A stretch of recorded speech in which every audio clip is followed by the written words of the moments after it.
Meche todo mitole mikudo nyom zangbe azan konkon pogo gbero alunsun ome mime agbo pegbe tan le o minado mi kun lojiro egbe gbadanu oni mi sibi sapo asumi tonko aloko asimi tonko bojo vile do pegbe o enale zombo nukiko awajije na le tindo kwendo mitome weme makaudo asu aloko me mado asia minado ni lojiro lili to ele de kunka o indoji anino asu pogo alo animo asibo soro khosao kan ko lo medion sa didi ole ko tamenui bokla don weme beli o kun lojiro taragbe na tinu do akwezansi apako amo ani tun pom lojiro endo wan utu ana be akwedo nu emi amana be do a alo plaisir biblo mede utu ana de akweton po ero ni blo dede bo klando nu pom lojiro ni mi wa la mena no gansi apako yo me atun era zon leje ba zon ni ese kun me no be yo ero wani no zon me mon koton mo ma zon mon koton we so ana bi beto bo klando nu pom lojiro ni mi wa azo si apako yo we me era zon wa do azo to e de suware bo ma ro wa ha me de bua nu ko ina tinwe amo wa era zon wa ha me de we boy keep me mi de yo amo loji uve pe de na tinwe ro igbesi azan gbo ko mesin na body wu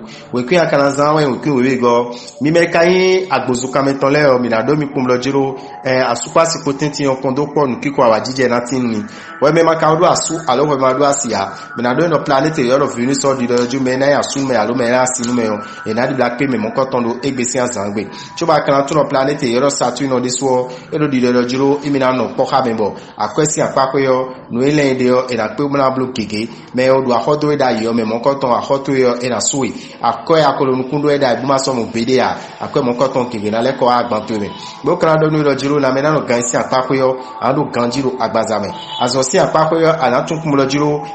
no e do nku ade do azo to sinu ko mazo na do nku yo nu mo koton le dojiro ni arebo do ganje bo da kon pipa keke na ti mo na wiwa e ka do no dojiro ko e ma do tade a ko e ma yin ko jo ho a e ma jijo ko mo koton le kon bojo azo meton ko do we kun akana zan we kun we go mi me we do bole mi na do mi no planet yoro mercure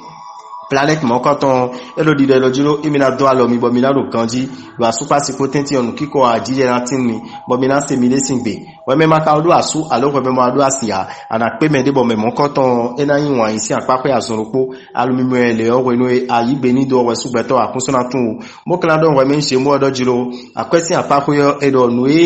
uve nu akwesi za wutu o edo je di blo dede na bo no zonu mo koton le mo kala do nu do jiro we me do azode kon azo eni o e besoin da na lin tamepon we cho de nu ton tameni pon eno de nu ton amoloji nu mo koton e na do nu kon inu e ka loje ka de nu ton e ma tinu jio ana vojila tijira ton na zomo sisa ton na yin wiwa we kun akana zan we kun foton kun we go mi me yin agasale o mi na do mi do planet venus o e do dagbe na wa no me ma odo asu alu me ma do asiwa we ba la pe me de bo me mo koton e kan wa dagbe gege me ro gbezan to me cho mi me ka odo asu alu me odo asile o o me sin pede na mi tetun do tetu lopo wiwa webinu lopo dudu webinu fi lopo ni no webinu ena ni agbo pipe mi bokra don we me cancer lojiro planet yodo mercury planet ni o edo di don mi lojiro akwezizasi apako yo mi na tun lojiro mi yaza akwedo ndewu me o mi ni tamepon ganji wachuo za akwe mo koton bokra vo zone de me de o mi ni tun lojiro me o tun o ganji wachuo so akwe mi ton joni mo ma ina yin uvenu mi lopo mi tole mi kran do mi lojiro na me na no gansi apako yo nduru duze kwe wo emela nyon mi o mi ni blo dede po nduru po bo klan do mi lojiro azosi apako yo mi ni tun po lojiro we me baboni eni so akwedo akwejinu e we me do nde ba azoto esi apako yo e ro ni pan kon ganto ele bo bio nu mo koton anamo 50 bo e klan dagbe nu e we kun akana zan we kun we go mi me kini le o mi na do mi pom lojiro mi ni tun lojiro egbesi azan gbe o mi na no kunche ha si mi ton alo asu mi ton mo kala do nu lo ko mi ton le pom lojiro mi na tun ro nu e kala so be ni obi fina yin wi wa bo ko me sina wa ko ma dodo ha asu mi ton alo asi mi ton eno le bi fina ton tagba wa we me ka ma odo asu alo ko ma odo asia mi na do ni lojiro e kun la yin fini ni chu ana mo me na asu no alo me na asi no yo ha to me ja na mo me mo koton de lo ko mi ton ka ni yon le o mi na do mi akwezansi apako yo tadagbe na tinu mi boli mi tole keke na yin wa lo akwesi apako la mena lo gansi apako ni so mi na lo ganji la gbazame chuo mi kana do mi la zo mi ton si apako yo mi ni tun pomolo jiru ndebu de mi diablo la zo si apako yo nu mo koton azo mi ton nu ko ina tina mi ni tenkon pombo wuli bonu mi de bo wuli bonu azo mi ton du de jine mi ton we kun mi kana zan we kun tenego mi me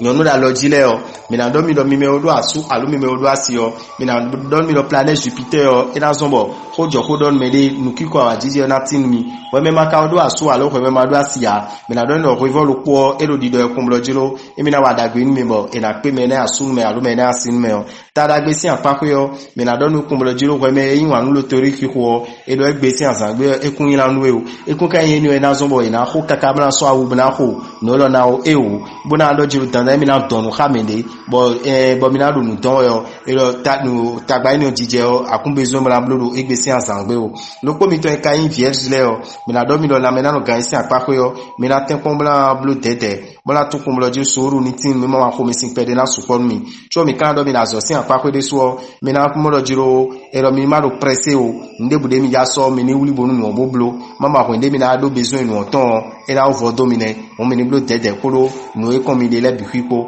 azo wan mi ton de so mi ni blo tete na we pin akanaza we pin afoton ko enego mi me kai nu da gan le o mina do mi kumblo jiro mina tuno egbe yo mina tuno egbe si azan gbe yo kuchen ni nodo asupa siko sitenti on mimo numo koton tí o me gege na timbo wan yi eton e na moloji wan yi semeton e na tindo etentin lo po mi ton maka do asu alo de ma do asile a mina do mi kumblo jiro meni tuno wan yi si apako ye kuna yin la mi de bulo egbe si azan gbe o azo si apako yo mina do we me balance o kumblo jiro ani tuno nuele ade yo nuebla ade we binu boy ma do gbe so ya do suru ko e na zombo nu ko ina tinu la zo to kon e kai akwesi apako yo mina do nu kumblo jiro tadagbe na tinu egbebo uvedi kuna denu o me ko do akode doe alo akweto eti me de gon elo abion mo koton do egbe yo akana yin mi moto tí o la mena no gan si apako de so ando ganjiro agbazabe we kun akana zambo tadagbe na tinu o kun wo lopo go mi me kai hon click le o mina do mi kumblo jiro we me ma do asu alo we me ma do asia elo dido kumblo jiro tadagbe na tinu do wan si apako do egbe si azangbe tí o akana tun lo jiro azo si apako yo lopo mi ton in scorpion le o mi ni tun kumblo jiro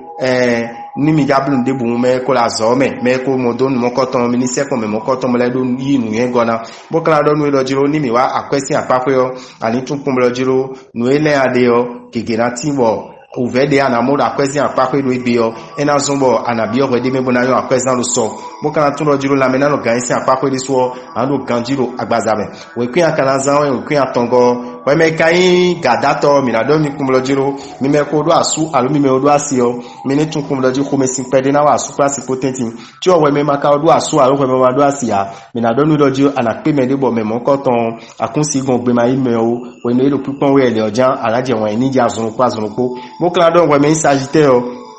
dojiro akwesi na se apako ya ni blo dede no e ko yin uve ba otun no e ko tabako de me ba otun e lo we ma le fun gubo de mi na be akwede mi dandan be na yin mi ton mama e na yin no na lawe lo po mi ton le mi kan do mi dojiro la me na no gan si apako yo mi ni blo dede lo fine bonu ko me sision mi ni depo do ko me sion na henu keke gble mi do kan do we me sagite o kun dojiro ani tun ro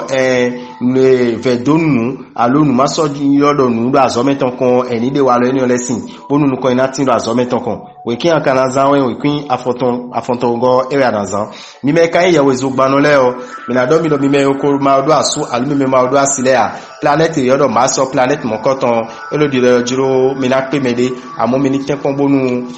hojo hodido ni miton mo kan do we me ma do asu alu we ma do asia mi na do ni kum lo jiro nu gege na di oro asu kwa si potenti mo kan ndagbe kele we lo ko kan capricorn mi na do ni kum lo jiro ani tun lo egbe si azangbe o tadagbe na tin we do akwesi apapwe bo nu ele ade yo ana program block gege nu e aja block la so to ko ana program wa gege we me kan capricorn mi na do egbe si azangbe o nu e ana duo bi fi o ni bi o ma si apapwe ma e o salad nu mo koton le e na wa dagbero agbaza menu e tí o akana tun azo to si apapwe yo o ve gege na tin o fine me gege na tin na do tagba nu e tí o aka pa kan ja we an do dude jiro me mo koton le sinu kan we kun akana zan we tun ko nu ko lopogo mi me kan 50 le o mi na do mi kumblo jiro mi ni tun lo jiro ekun ipe binu jan asumeton ala simeton ena igbenu azometon si wiwa kakabo zana no kube na no meyon ekun ipe binu na no igbenu mo koton o lopo mi ton e maka odo asu alu de ma do asile a mi na do mi kumblo jiro planet gige na wa dagbe mi lo wan yin si apapwe akwesin apapwe o tadagbe na tin mi bonu ko na tin mi o elo dandan me do egbe bonu mi kan tun kumblo jiro nu debude mi na ze do azo si apapwe o nu o ena do nu ko yin mi mina tun kumro jiro no mi kana blu boda gbe na tin mi o mi ni chitero mi lewu azoche ko ru kon yiwe azoche o de gbon yon mi pepe o ekun imo o eno chitero me lewu bi we nwe we pin akana zawo yu kin tenego mi me kayin we vile o mi na do mi kumlo jiro mi ni tuno mi me khumesin de ko la supasi potentiyon mi ma yon glo a